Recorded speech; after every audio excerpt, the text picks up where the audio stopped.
Welcome to GK facts current में जानेंगे video के अंदर। देखिए अभी जो है अमेरिका के अंदर बहुत बड़ी एक तरीके से अमेरिका काफी खतरे में हम ये कह सकते हैं, क्योंकि अमेरिका में 2 दिन में 2 बड़े बैंक हैं जिनको बहुत बड़ा झटका लगा है, वो डूब चुके हैं। सबसे पहला है सिग्नेचर और दूसरा है सिलिकॉन। ठीक है, दोनों ही काफी चर्चित बैंक थे इस देश के अंदर, लेकिन अभी ये दोनों बैंक जो है डूब गए हैं। अब कहा जा रहा है कि इसके डूबने के कारण 21 भारतीय कंपनियां हैं जो कि खतरे में आ गई हैं। ये पूरा मामला क्या है, भारत की कंपनियां कैसे खतरे में हैं जबकि डूबी अमेरिका की बैंकिंग सिस्टम है, लेकिन भारत का ये 21 कंपनियां इस बैंकिंग सिस्टम में कैसे डूब रहा है इसको जानेंगे। ठीक है, इन दोनों बैंकों के डूबने के पीछे का कारण क्या है उसके ऊपर बात करेंगे। टॉपिक मोस्ट इंपोर्टेंट है, अगर आप बैंक के एग्जाम की तैयारी करते हो तो आपको इसमें से काफी नॉलेज जो है देखने को मिलेगी। ठीक है, मैं पूरी कोशिश करूंगा कि आपको अच्छे से इस टॉपिक को कवर कराऊं और आपके एग्जाम में भी अच्छे से जब ये क्वेश्चन आए तो आप अच्छे से कवर कर सके। ठीक है, बाकी अगर आप नॉलेज के लिए देख रहे हैं तो काफी इंपॉर्टेंट है। चलिए स्टार्ट करते हैं, एक एक करके पॉइंटों को समझते हैं। 1-2 नंबर का क्वेश्चन होगा जो कि यहाँ से एग्जाम में पूछा जा सकता है, बाकी इंटरव्यू के लिए इंपॉर्टेंट बन ही जाता है। देखिए क्या कहा जा रहा है, सबसे पहले हम लोग बात करते हैं कि जो 2 बैंक है ये कब डूबे। अमेरिका में 2 दिन में 2 बैंकों को बड़ा झटका। 10 मार्च 2023 को अमेरिका का 16वां सबसे बड़ा सिलिकॉन वैली बैंक था जो कि डूब गया। ये अमेरिका का 16वें नंबर पे आने वाला सबसे बड़ा सिलिकॉन बैंक था, मतलब इसका नाम था सिलिकॉन वैली बैंक। ठीक है ना, ये पूरी तरीके से डूब गया है, बर्बाद हो गया है।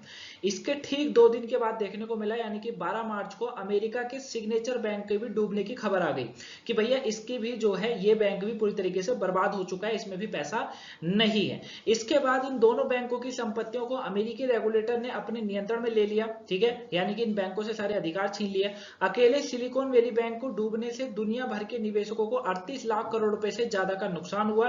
इससे जो है 21 भारतीय कंपनियां भी बुरी तरीके से प्रभावित हुई हैं। कौन सी हैं वो 21 भारतीय कंपनियां, आगे मैं आपसे बात करने वाला हूं, वीडियो को अंत तक जरूर देखिएगा। ठीक है बच्चा, तो दुनिया भर में 38 लाख करोड़ रुपए से ज्यादा का नुकसान झेलना पड़ रहा है लोगों को, समझ रहे हो।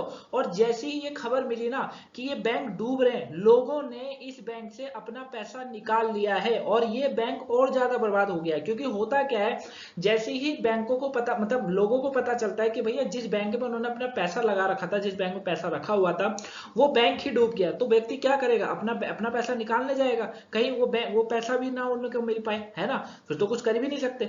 तो इसीलिए लोगों ने भीड़ जमा करके मतलब अपना पैसा निकालना इस बैंकों से स्टार्ट कर दिया। अब कहा जा रहा है वो भी एक बड़ी घटना यहाँ पर बनी हुई है, और अभी तक टोटल 38 लाख करोड़ रुपए से ज्यादा का नुकसान हुआ है दुनिया भर के निवेशकों को जिन्होंने इस पर बैंक पर पैसा लगा रखा था। समझ गए मेरी बात को। चलिए अब मैं थोड़ी विस्तार से हम लोग इन बैंकों के बारे में जानते हैं।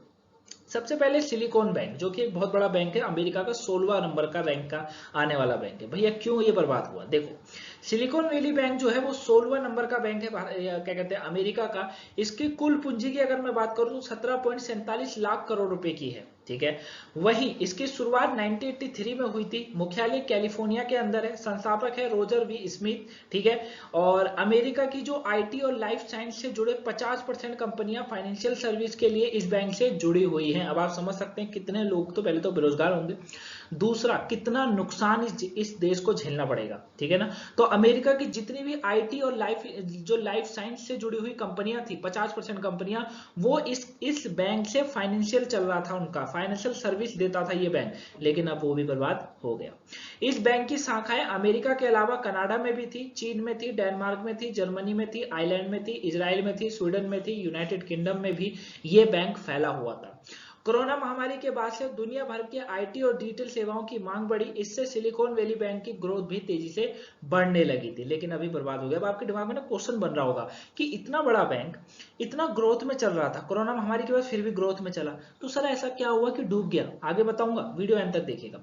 2019 के अंत में बैंक की संपत्ति 5.85 लाख करोड़ रुपए से बढ़कर मार्च 2022 में 17.47 लाख करोड़ रुपए हो गई। सडनली ग्रोथ देखने को मिल गई हमको, है ना, सडनली ग्रोथ देखने को मिली और सडनली हम नीचे भी आ गया। ठीक है, तो ये था सिलिकॉन के बारे में, समझ गए इसके बारे में कि ये बैंक कब हुआ, क्या हुआ और कहां कहां पर फैला हुआ है, आगे समझते। क्यों बता रहा हूं, क्योंकि पूछा जाएगा आपसे सिलिकॉन बैंक के बारे में, तो याद रखिएगा। अब आते हैं सिग्नेचर बैंक के बारे में, जो यहाँ का दूसरा सबसे बड़ा बैंक है।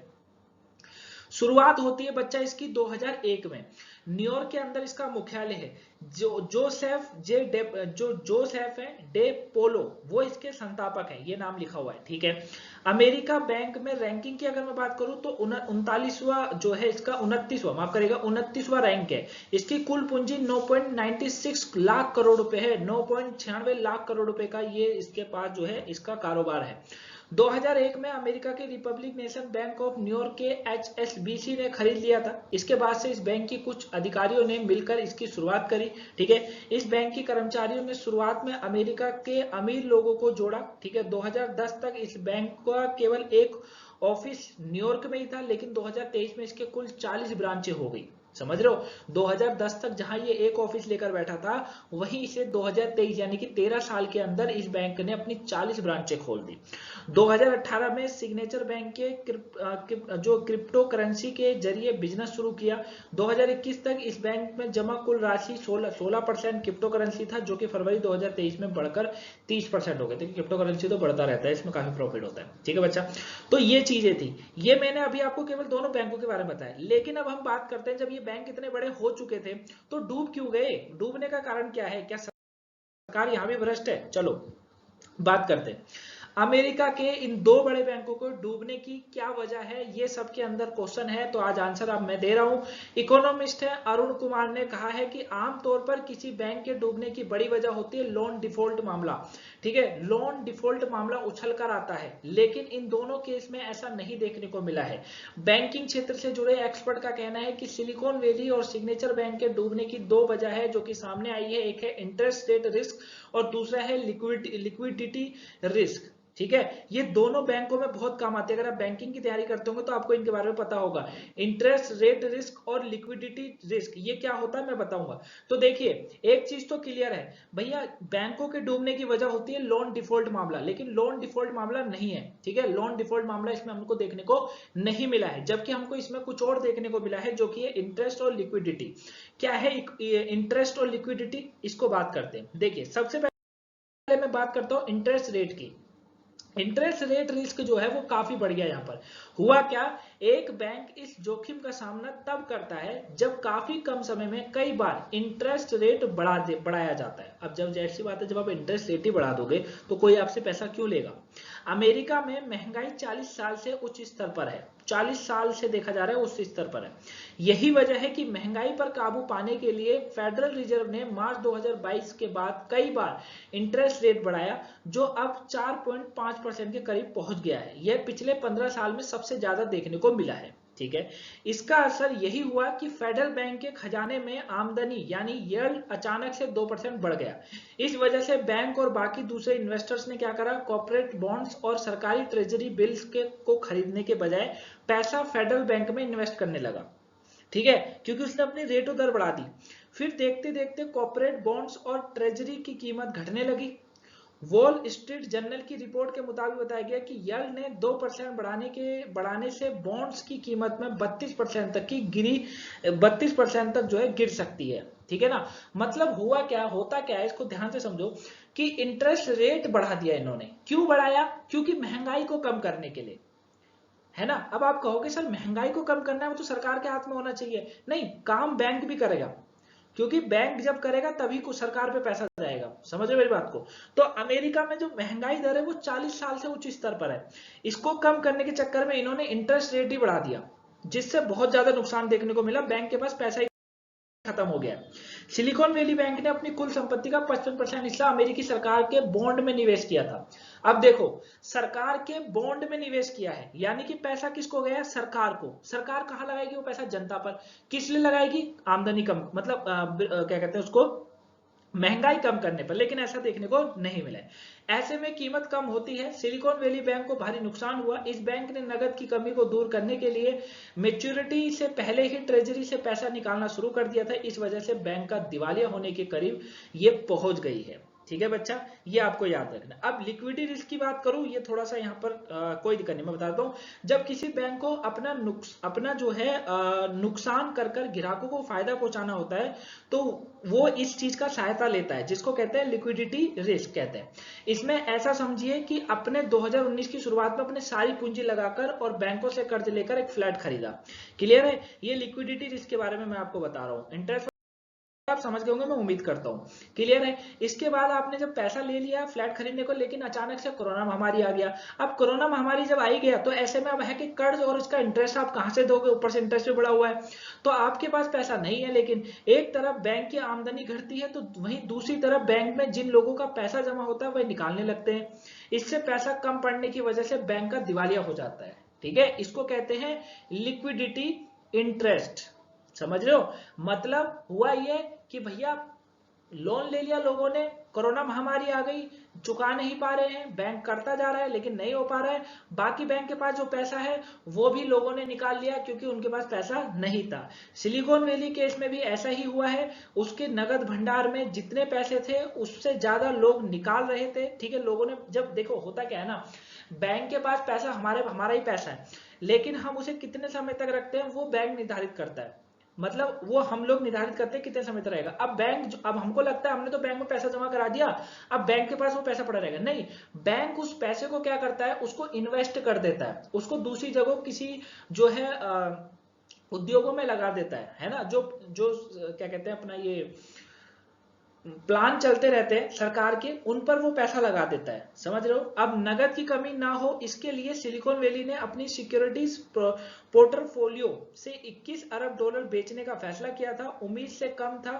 ठीक है, और फिर उसके बाद बेचने की वजह से बैंक को 1.8 अरब डॉलर का नुकसान झेलना पड़ गया। तो ये दोनों कारण बताए जा रहे हैं जो कि ये दोनों बैंक इस तरीके से बुरी तरीके से प्रभावित हो चुके हैं, डूब चुके हैं। क्लियर है बच्चा।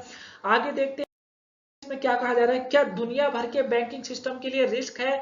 तो कहा तो यही जा रहा है कि रिस्क होगा, लेकिन भारत के लिए नहीं है, क्योंकि भारत में बैंकिंग सिस्टम अमेरिका के बैंकिंग सिस्टम से काफी अलग है। याद रखिएगा, ठीक है, बहुत अलग रहता है दुनिया भर के। क्योंकि अगर अगर कोई बैंक यहाँ पर निवेश भी करना चाहता है ना किसी किसी प्रोजेक्ट के अंदर, सरकारी प्रोजेक्ट के अंदर, तो एक समय एक जो होता है एक सीमा है यहाँ पर, ऐसा नहीं है कितना भी निवेश कर दो। समझ रहे हो, ये हमेशा ध्यान रखना, चाहे शेयर मार्केट हो, बाजार बैंकिंग हो, इन सबों में यही होता है कि आपका जो पैसा है वो प्रोजेक्टों में लगा दिया जाता है ताकि उस पैसे से बैंकिंग कुछ पैसा कमा सके। ठीक है, और आपका पैसा तो आपको मिल ही जाता है बाद में।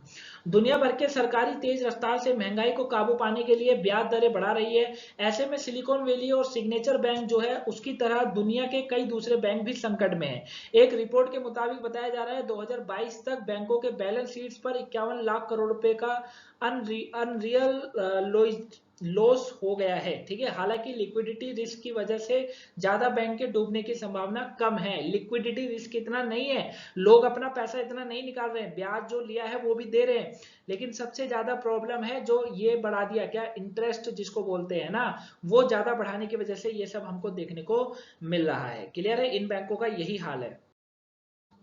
भारत को लेकर बात करें तो बैंक ऑफ बड़ौदा के चीफ हैं, इकोनॉमिस्ट हैं मदन सबनवीस, उन्होंने कहा एक इंटरव्यू में कहा है कि इसकी हमारी बैंकिंग सेक्टर से असर पड़ने की संभावना नहीं है। ऐसा इसलिए क्योंकि हमारी बैंकिंग सिस्टम बहुत बड़ा है।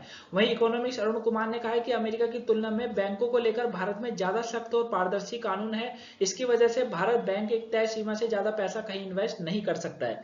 इस वजह से भारतीय बैंकों का पैसा डूबने की संभावना नहीं है, कम है, बहुत कम है। ठीक है ना, क्योंकि हमारे यहाँ पर हर जो कि सीमा निर्धारित है। अब दूसरी चीज बच्चा ये निकल कर आती है कि हमारी कुछ कंपनियां हैं जो कि यहाँ पर पैसा लगाकर बैठी है और घाटे में चल रही है। सिलिकॉन वैली बैंक ने 10 भारतीय कंपनियों में किया है सबसे ज्यादा इन्वेस्ट, जिसमें सबसे ऊपर है पेटीएम। पेटीएम करीबन 4,687 करोड़ का यहाँ पर जो है आप देख सकते हैं इन्वेस्ट है। फिर 197 का आ रहा है, पेटीएम मॉल का है, भारतीय फाइनेंस जो है इंक्लूजन का है ना, ब्लूस्टोन का है, आयोग का है, ट्विटर का है, नापतोल का है, देखते रहते होंगे ऐड, जेनिसिंस कलर का है, लॉयल्टी रिवॉर्ड इनका है। ठीक है ना, लेकिन सबसे ज्यादा पेटीएम का है, जिसका सिलिकॉन वैली बैंक ने पेटीएम में सबसे ज्यादा जो है इन्वेस्ट कर रखा है। ठीक है, मिलियन इन्वेस्टर जो है मिलियन डॉलर में है इनका।